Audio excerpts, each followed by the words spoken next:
Hello, everyone, and welcome to the Quorum Podcast. This is where academic medicine meets remote, austere, and resource-limited areas. Welcome back to the program. This is Aebhric O'Kelly. This week, we are talking with Kate Daniszewska, who is a paramedic from Poland. Kate, welcome to the program. Hi, good morning. Thank you for having me here. So tell us about yourself and what you're doing in Ukraine. So we have a medevac team. I've actually started a foundation about half a year ago. But overall, we started actually going to Ukraine since the beginning of the official invasion. So we've been working there for 2 years. And we started with helping with big scale transports from Lviv and Kyiv hospitals to a Polish airport.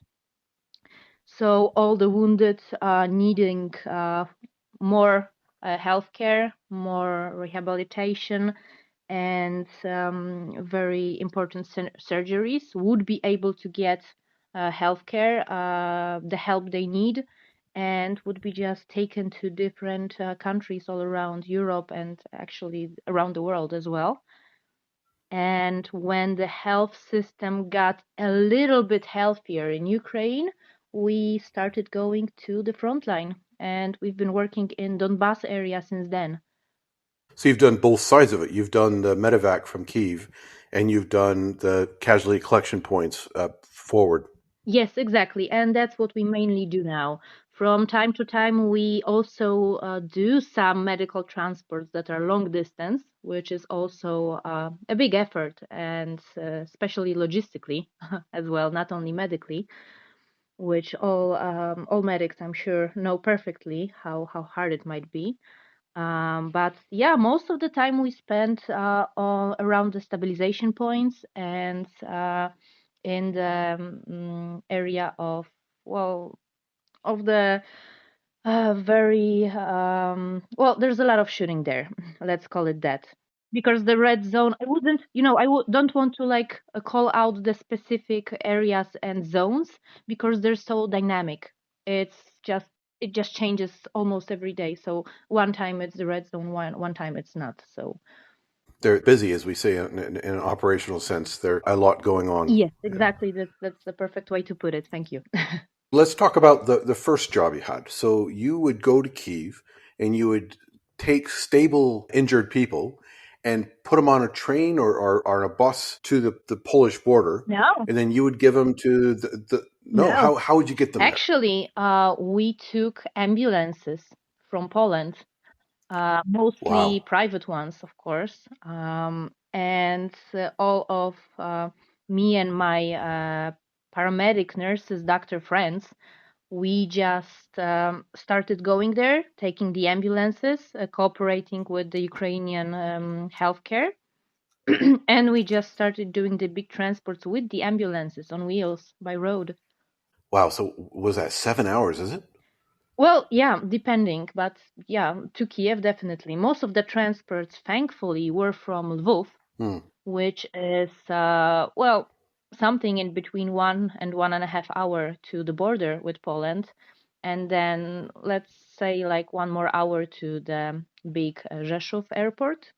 Yeah. And then you would hand them off to the Norwegians, who would then use their 737 to distribute them on a CCAS mission throughout the EU. Is that right? Yes, and we also had small medical planes from Paris, let's say, and we also had a lot of really big guests from Germany. So Luftwaffe just landed in the Polish airport. This was amazing because we had an inside joke because Poland, of course, was invaded and divided many years ago by Germany and Russia, right? And each time Luftwaffe was, in our mind connected to this history and this part of history. So we were laughing that we didn't think we would be happy about seeing Luftwaffe over Poland again. But yeah, they were amazing. Yeah, I can imagine that's 75 years in between. those two events, Yeah, and now you're happy to see them. Yeah, fair yeah. enough. So that's a nice little accent. So your second half, what you're doing now, is on the Eastern Front. So tell us what you can, anyway, about Mhm. your experiences and what you're doing there. Okay, so our team, our foundation has about 20 people. Of course, not all of them go to the front line, not all of them can. Um, but at least 12 people change between each other, and we send at least one team of 3 people by an ambulance on wheels to Donbass. And then we stay there for usually about 3-4 weeks.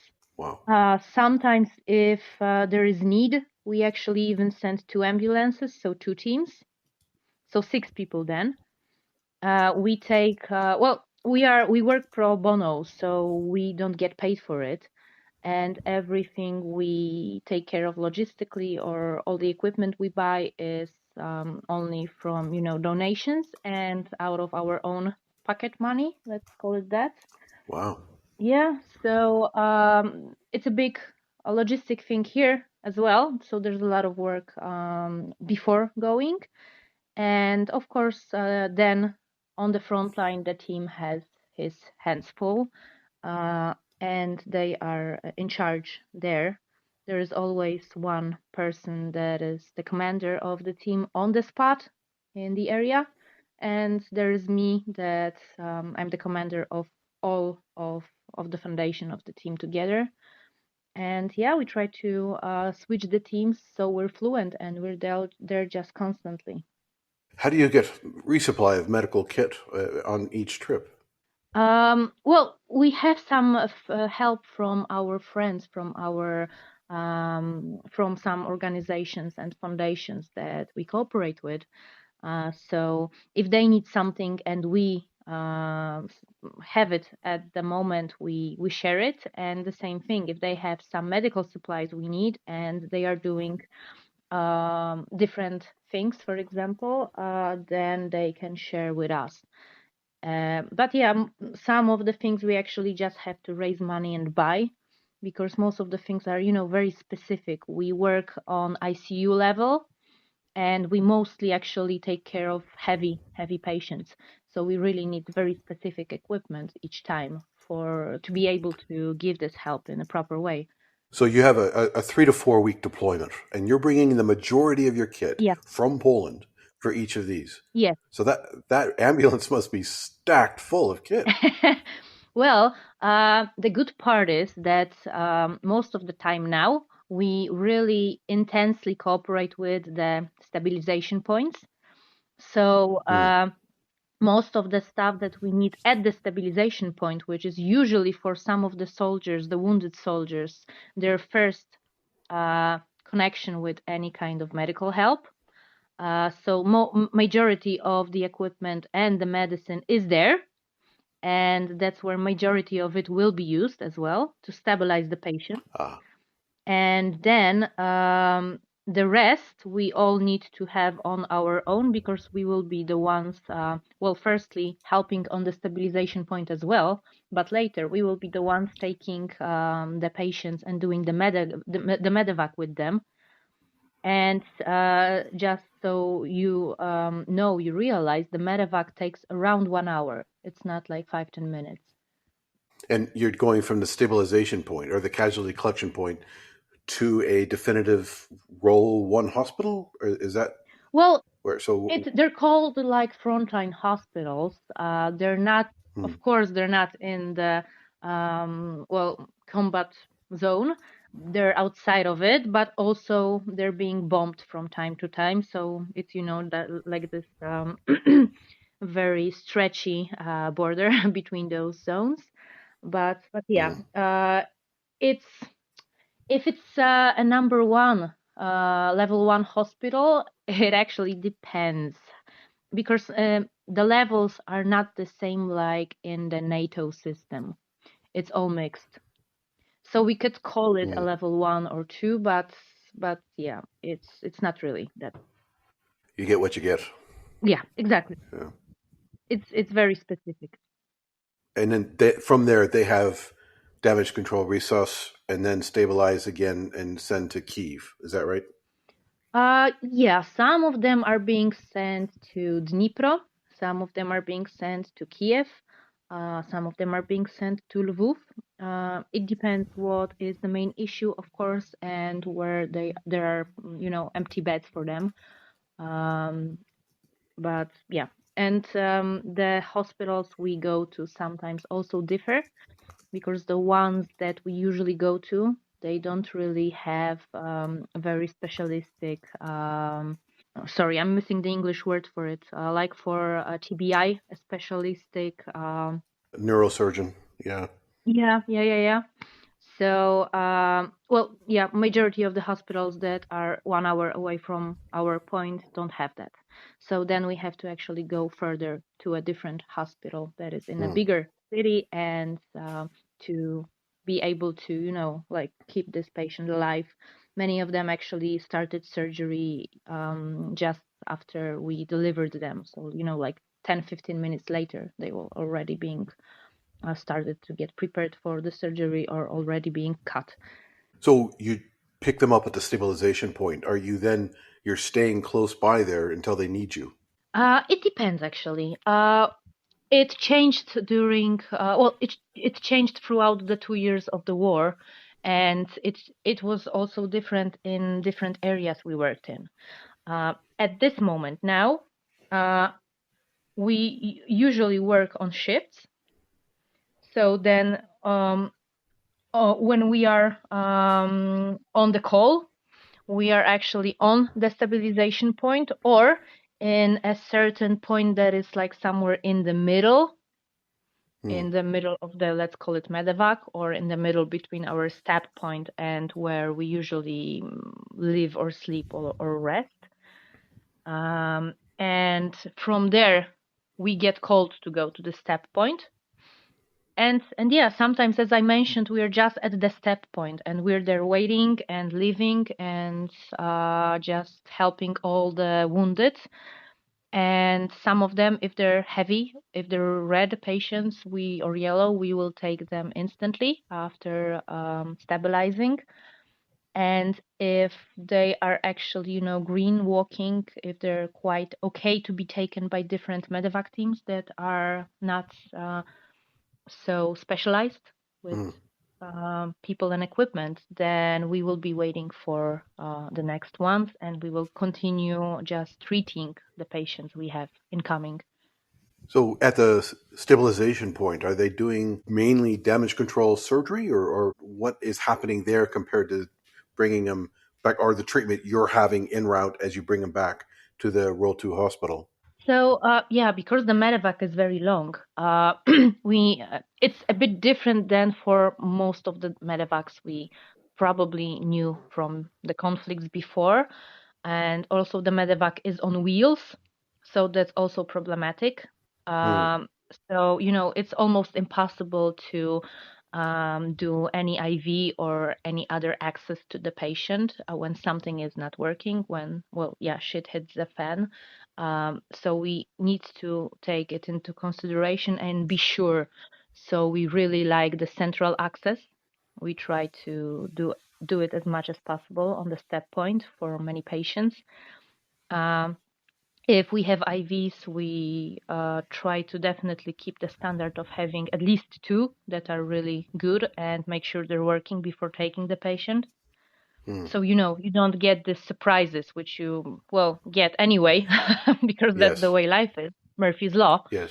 But we try to minimize that because the roads are like really really bad and you just have this ambulance on wheels and they're shooting at you, and there are tanks going against you with Mm. great speed, so everything is just crazy.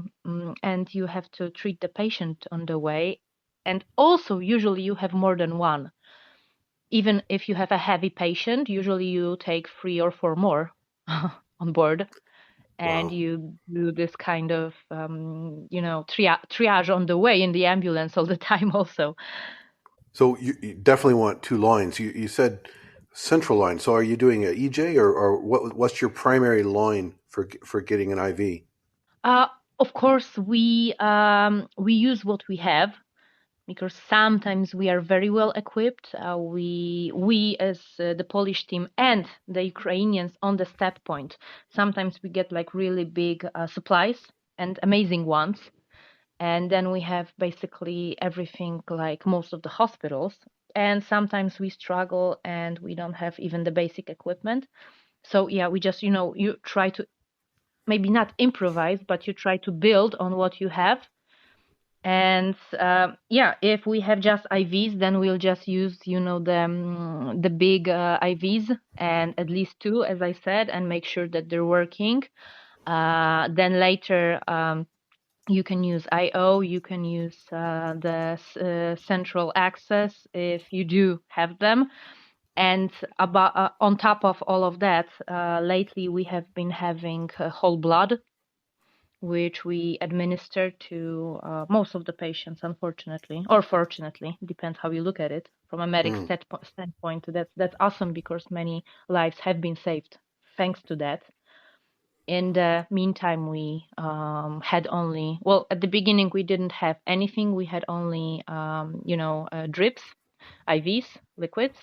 Then we had plasma, dried plasma, because it was easy to have and transport.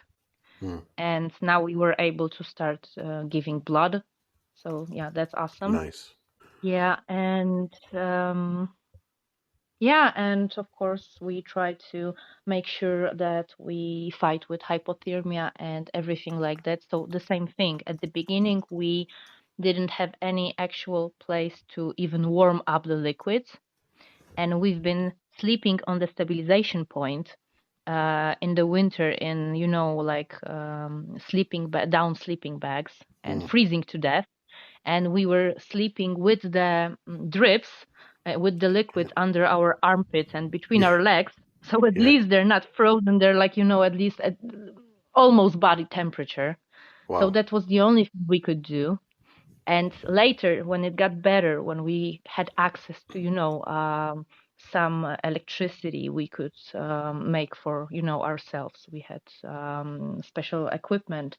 Now we actually have we can warm up all the liquids and the blood and everything, and it's amazing. And we even have those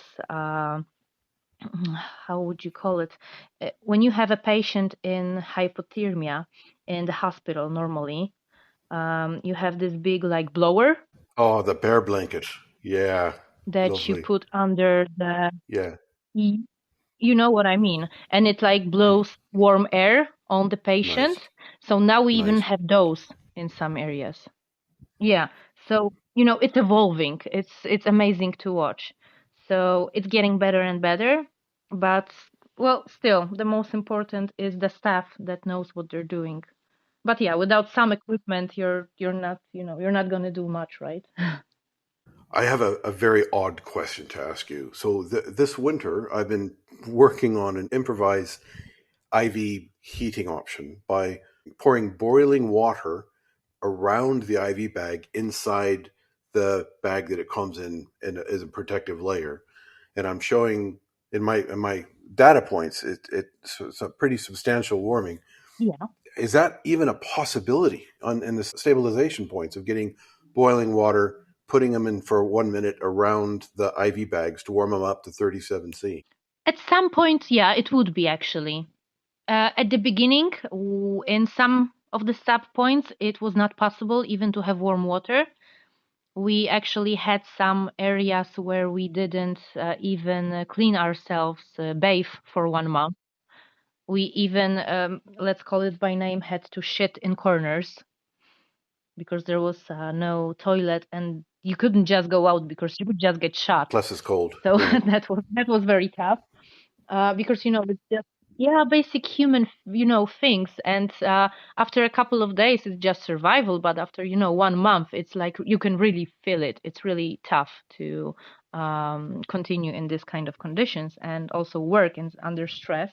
But yeah, it's been much better now, and now we have normal electricity. We have a kettle. We can drink warm tea and everything like that. So yeah. So even before having the blower, that would be an option, definitely.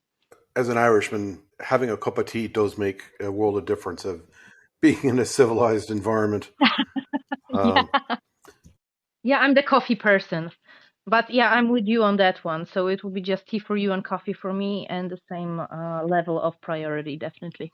nice. It sounds challenging, and I've been in those environments only as a job and in special forces and other things in my life. But you're doing this for free. You're putting Yeah. yourself out there in extreme environments, and you're doing this because you care and because you want to make a difference. And what gets you up in that situation? What gets you up in the morning out of this somewhat warm sleeping bag with somewhat cold IV solution all around you? So what is that oomph? What is that Yeah, fire in the belly that gets you to do this? I can't resist, but to answer the question, what gets me up, I would just immediately say that the Russians shooting. So That's because motivation. that was actually Yeah. yeah, because that just like completed this answer perfectly. Very often we called it the Russian alarm clock, actually, because yeah. they Yeah.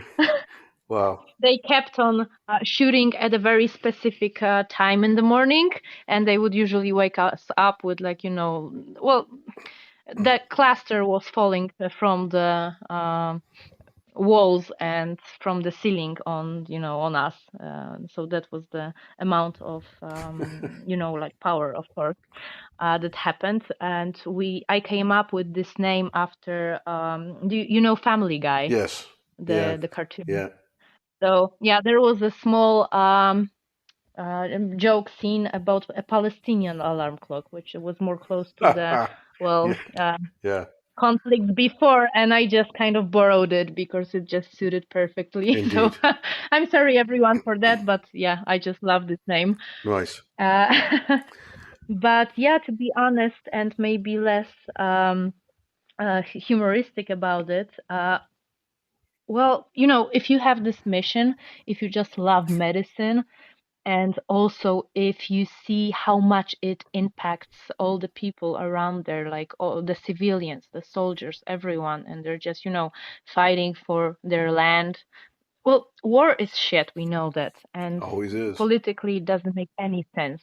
But if you look at those people, if you meet them, and if you realize that, for example, like I'm Polish, so Poland definitely could be next if it's too easy for Russia, because they they just continue doing this. They've been doing this in Georgia. They've been doing this before in many other areas, and now after Ukraine, they definitely would, I'm sure, love to go further.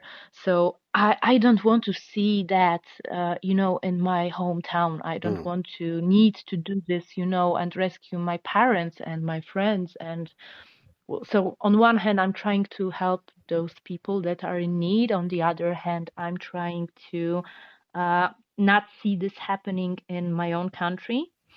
Uh, and on the third point of view, also, I really want to evolve as a medic and do it as best as I can. Mm.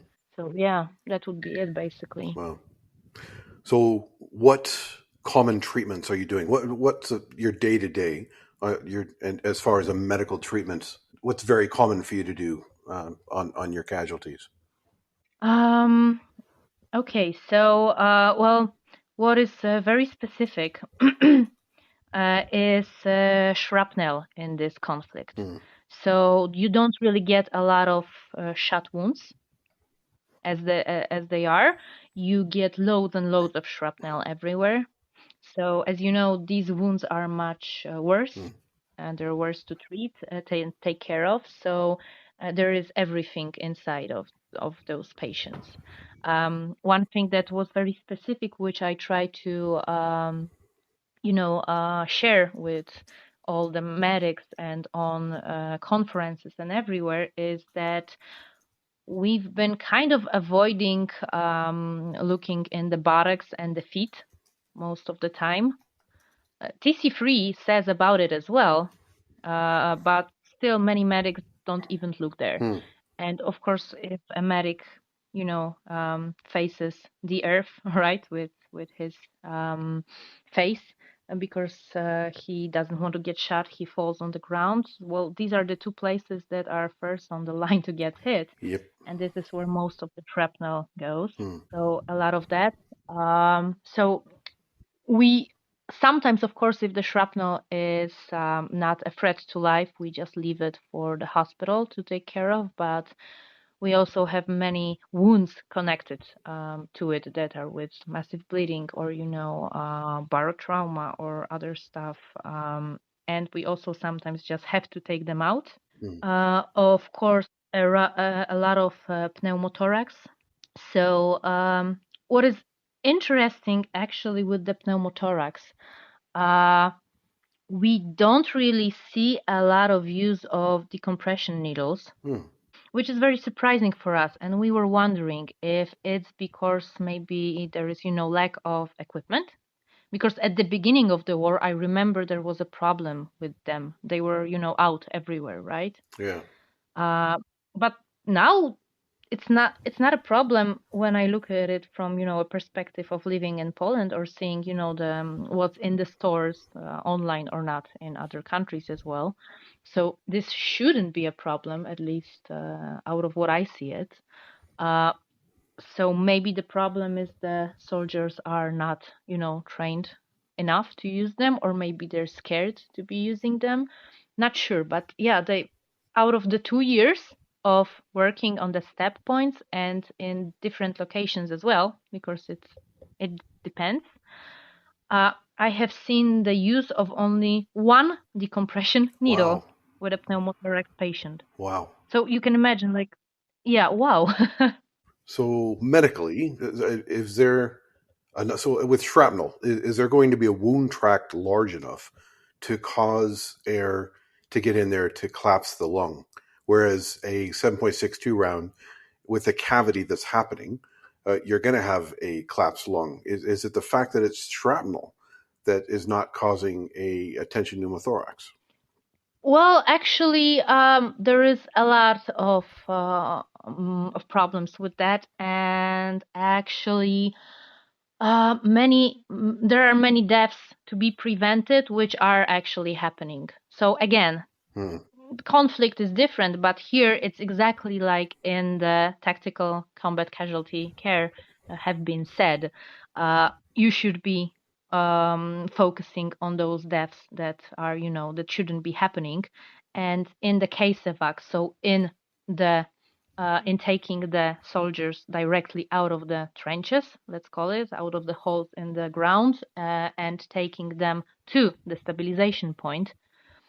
And usually it doesn't happen by medics, it's usually by whoever and whatever. So, whatever vehicle can go in there and bring them to the step point. Hmm. So, many soldiers really die there.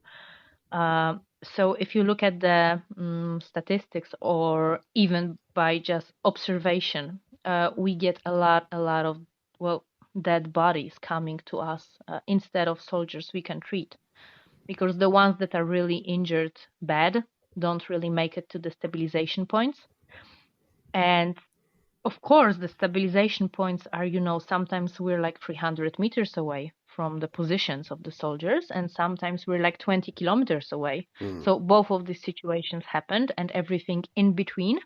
So that differs, of course. And the statistic is hard to make because, you have so many factors. But still, this is a big problem. Most of the casualties don't make it to the step point. And if they do, of course, we'll just instantly do the drainage, for example, with the pneumothorax. Hmm. So we'll just start with that.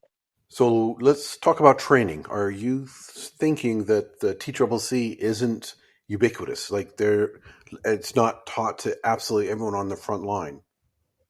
Definitely not. there's a lot of people, organizations that really take this by heart and really try to make a difference, and it is being taught, but the majority throughout all of the war, um, when you look at the so-called medics on the front line, most of them actually became medics after getting the patch on the shoulder with the name medic, and that was it. That was their training, Oh, and like, yeah, wow. you go and rescue lives, girl. Wow. So that was it. Yeah. Some of them had training that was like 1 to 3 days, and only like a couple percent had training that was longer than maybe 2 weeks, for example. So there needs to be a profound shift in giving TCCC to every single soldier on the ground. Yeah, I think the biggest problem is not really the understanding or logistics of it. I think the main problem is the amount of people that are dying and need to be, um, you know, um, switched to other people. Hmm. And I think, the new ones that are coming, they don't really have time to learn. I mean, for me, that should be a priority. I would not send them because they're just, meat to be shot at, Yeah. and they will not help in any way if they're not prepared. But most of it, out of what I see, that's the way it looks like. Many medics and soldiers are just being sent off without any training at all because there's no time. They're Hmm. just being sent like go because we're just loose in this area. Wow. Is there any other training deficits that you see that can be addressed? Well, apart from medical training, definitely the shooting training. Out of Hmm. what we see, there are some soldiers that don't really know how to properly, carry a gun. Wow. Yeah, so this is very, sad and scary. So I guess it leads me to another question that I have, which is what improvements would you like to see in Ukraine at the front or at your level or at the stabilization points or at the roll two or the entire system?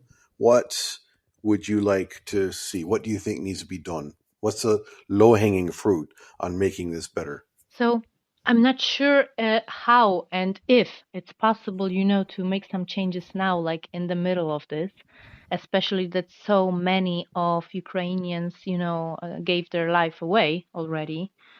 Um, but definitely, out of what I've said, we have to think and work on the training, and especially the medics, because they're like a very important point to all of this conflict and to the survival rate of the soldiers and everyone else.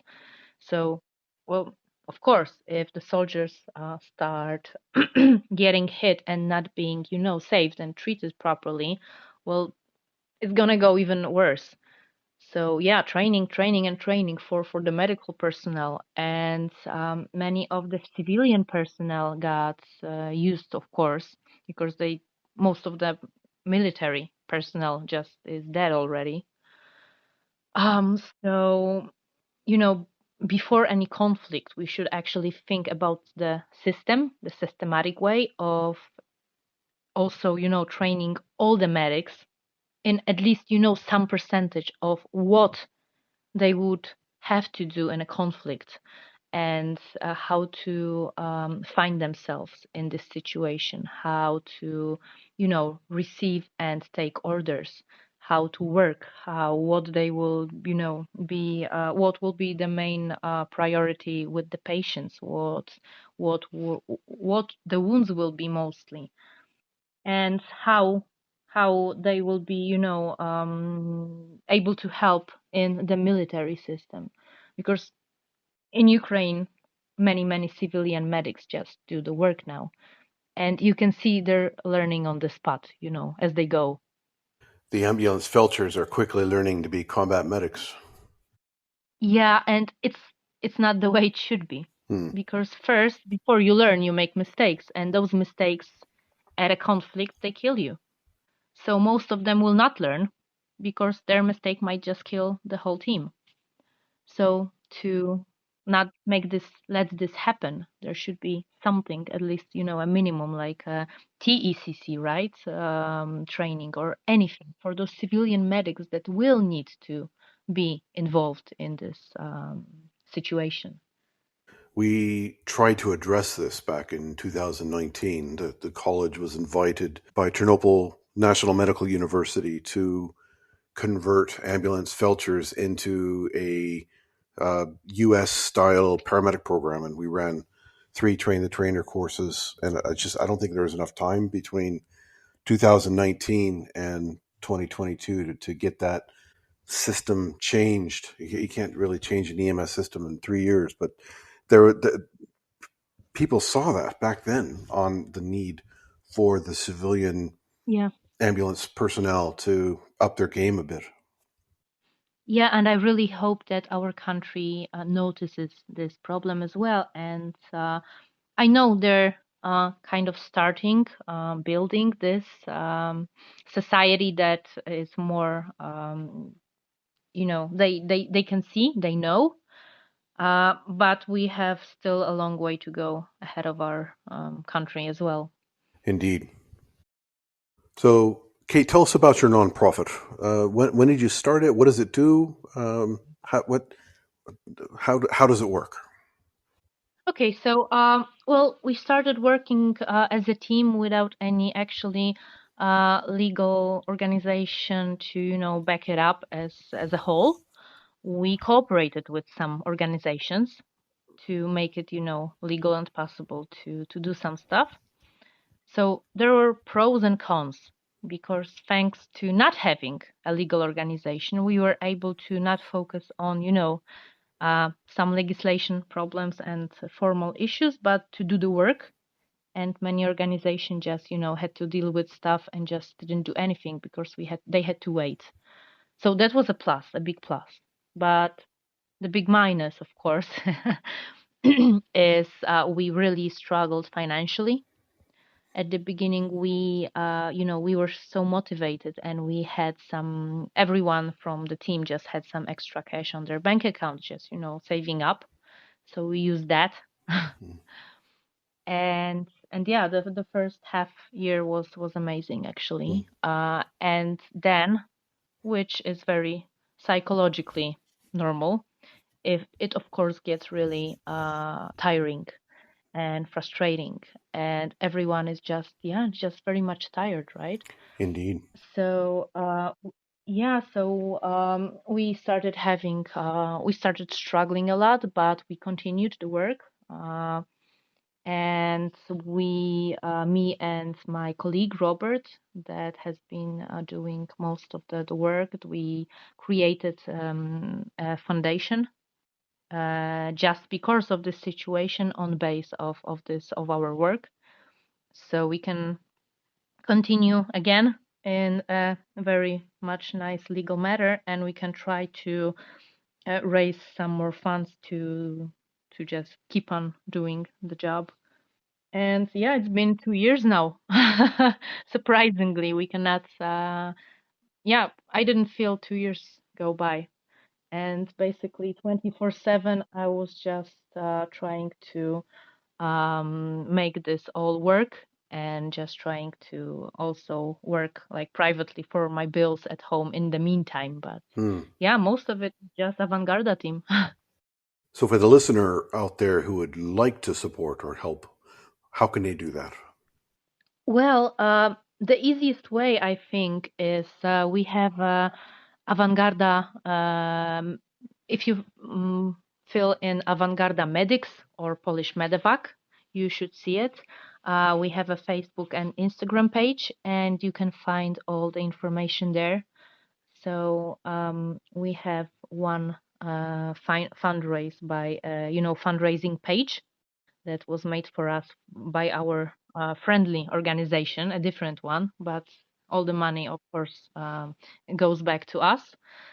Um, and we also have just official foundation accounts, and we have them in Polish zloty, in euro, in dollars. So you can also help us by just donating there. And If you have any questions or struggle to find something, you can just text us on the Messenger or Instagram. And yeah, I'll be happy to answer any questions then. There's also loads and loads of posts and pictures, then you can see what we actually do if you have, yeah, any doubts, of course. I will make sure that those links will be in the show notes. Thank you. So, what about volunteers? We have quite a few remote paramedic students going through our program. We have graduates, 10 of which who've already been to Ukraine. We've had one of our paramedic students give his life Wow. in Ukraine. So we have um, a lot of people who might be interested in helping. So would how would that work if somebody's out there that would want to volunteer for your nonprofit? What how could they do that, or do they need to speak Polish, or what's the options? Well, of course, for us, the easiest is to being joined by Polish because, yeah, of course, like the language, culture, and logistics, everything. But also, we have one friend who is from Belgian Special Forces, and he came with us because he's speaking perfect English. And yeah, we cooperated. There were no problems with this kind of cooperation with the language, anything. The only thing is if we take someone who is not speaking Polish or Ukrainian or Russian, then he just needs to be, the only person in the three-person team. Two of them must be, Polish or Ukrainian speakers to make it all work. But yeah, most of us in the team, we speak English, better or worse. But yeah, it's definitely doable. And we also have one team member that is actually, well, she her family was Polish, and she is Polish by birth, but all her life she was living in the US. And so she's fluent American speaker, and her Polish is, just she's very good at it, but you can hear it's her second language. Hmm. And she's actually been cooperating with us for the last year, and she's, well, lately almost on every team actually. Oh, wow. Yeah, she's really dedicated, Alex. So she's our amazing nurse in the team, and yeah, she's just Polish and English both. Nice. So any Polish and American, Pol- sorry. Polish and yeah, the Americans won't be too happy if you call them English. So yeah, Yeah, exactly. So sorry for that. I meant the language, and then I yes, just like, yeah, no, that's not gonna yeah, sound good. yeah. Growing up in America, we were always told we're speaking in American, not English. But uh, Yeah, so exactly. somebody can get in contact with you and submit their CV and see if you would be interested in using them. Yeah, exactly. We can figure things out, definitely. Most of us are paramedics and nurses, and well, just so you know, I'm not sure if how much you know the Polish system. We don't really have, like EMTs and like flight nurses and stuff like that. We basically, our paramedic is always 3 years of education, and we intubate, we know our ECG, we do all of that. So it's like quite a professional A medic. proper paramedic. But but there's nothing like, in between. We don't have anything else. So most of those paramedics we have. But even if someone is just a little bit, less educated than that, maybe you are very eager to learn, maybe you love medicine, maybe you're, still studying but have some kind of good experience, we still can think of cooperating because we also sometimes need, the second medic, as just we always have like the first medic that is in charge, so the second medic doesn't have to be as good as the first one always. He can learn if he's, like a good person, and he has a good character, because this is even more important for us. And also, we sometimes need some really good ambulance tactical drivers. So if you're a little bit less medical again, but if you have some experience or knowledge with, really good driver skills and some tactical and situational awareness, that's also really good. Let me ask you this, Kate. What three medical items do you always have? You could pick three medical items. What would you want on you? Would it be in a place like Ukraine, in like a conflict, or Yeah, let's would make it this be? difficult. you have you have three bits of medical kit. What would be your top three? Okay, so of course it would depend what stage I would be on and where, but if we would just like speak overally, well, definitely most of the guys still they die out of massive bleeding, so that didn't really change much. Most of the wars, it's just the same subject all over again.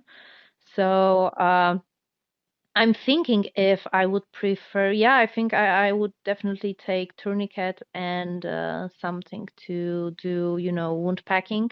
So these would be the two very, very needed things I would definitely use. And the third one, I would be struggling, to be honest, because, well, Hmm. most important, good question. Because on one hand, if they've bleeded out and you have prolonged care, you would definitely need, well, painkillers are important, but not as much as, for example, fluids and looking at that pressure. Also, some of the fluids will not be enough if you don't have blood, right? Because you just don't want to make soup out of their system. So yeah, So blood would be definitely yeah, I yeah think, yeah, big one. looking at Yeah. most of the injuries, most of what kills you, everything would be basically just massive bleeding related.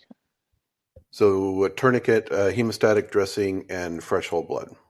Those are your three. Yeah, I think so. Yeah. Yeah, that would probably make most of the soldiers, keep leaving until medical help would come with more equipment than those three. That would definitely take care of catastrophic hemorrhage, massive hemorrhage.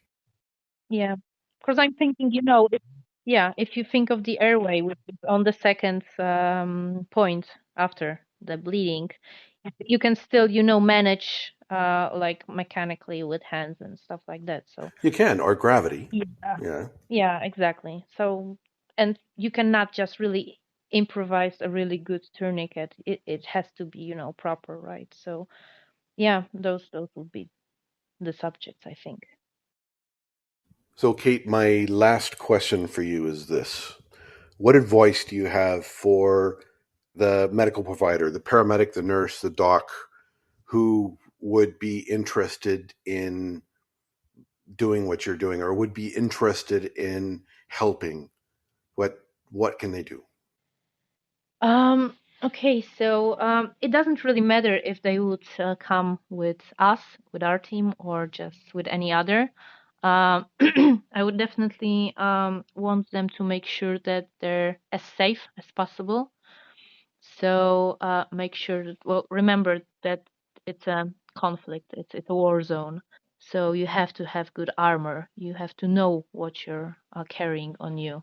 There is so much problem with this. We're observing so many people, buying those plates that are steel and without any kind of soft layer on top. So when you get hit with it, even if it doesn't penetrate, it will just, blast your face off. Hmm. Um, what else? Yeah, there are many, many of the plates and the armors that are, just bad quality, or they've been just cut and then just taped with a power tape to, not see this, Oh, to hide it. wow. Wow. Yeah, when the military they give away many of the plates, they just cut them, at least in many countries. and then they just toss them out. And yeah, many people that wanted to usually make money or wanted good, but they didn't know any better, they just took them, power taped them, and they've kept on like selling them or giving them to to the soldiers. Wow. um yeah, so definitely make sure you know what you're buying, what you're getting, what you have on yourself, and you know you're safe. So, you know, proper helmet, proper ballistics, everything like that. um, and make sure that it's also adjusted to your body, that it's not Mm. hanging like over your belly button instead of your chest, which we've seen many times, and it was on, well, humanitarian help people or on reporters on, or even some soldiers. Mm. So that definitely. Second thing is, of course, train as much as you can medically, because you won't have any time to train or think later. It will be all very dynamic, and yeah, someone's life will depend on the second you figure something out or not. And definitely prepare to improvise a lot. And it will go definitely out of your ordinary hospital adjustments and everything you've learned to do in a proper way. It will be crazy. You will have to think fast and just do whatever you need to do at the spot. Mm. And no one is going to ask you if you have the right equipment for it, if you've made the right decision, or if it's something that's actually inside of your the skills you have. Sometimes you will need to exceed your skills actually, and just, you know, go for it, because there will be no one around to help you. You will be the only one and your patient, and that's it. He'll die or not. So yeah, good point. And that's something you just can't learn on a city-based EMS system or in a hospital. These are operational knowledge. This is operational learning. Yeah, it's harsh reality. So it's just like that. So of course, if we have a surgeon at the step point and we have means, uh, he will be the one doing all the specific, you know, surgeries and those things that he is best in, and we will just take a step back and just help. We're not gonna, you know, make our like ego or eager to learn something go in the way. But most of the situations, unfortunately, make you just act without any options. So, Kate, I first saw you speak at the Combat Medical Conference in Germany last summer. And because there was, 1,800 people there, I never had a chance to have a chat with you. And then lo and behold, you sat right next to me when we were both speaking at the Disaster and Military Medicine Conference Yeah. this autumn. And I finally got a chance to chat with you, and I'm delighted that you have time to speak to our listeners and to give your words of wisdom. And I Yes. I'm profoundly impressed with what you're doing, and I really appreciate the passion you have, and the fact that you're making the world a better place, and I really appreciate that. Thank you. I still think that there are many people that are much smarter than me, but I'm trying my best, and I think that's the most important thing for all of us, to just keep on learning and getting better at what you do, not just sitting on, you know, on whatever you already have. Everything is evolving, everything is changing. So hopefully, yeah, I can go with the flow and get better. And if I can help anyone in anything and teach someone something that I've experienced, I'll definitely try to do it. This has been a presentation from the College of Remote and Offshore Medicine. If you would like to earn CPD credits for this podcast, you can join the Council of Members.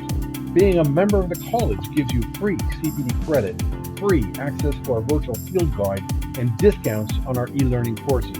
You can join the team on our college website at quorum.edu.mt.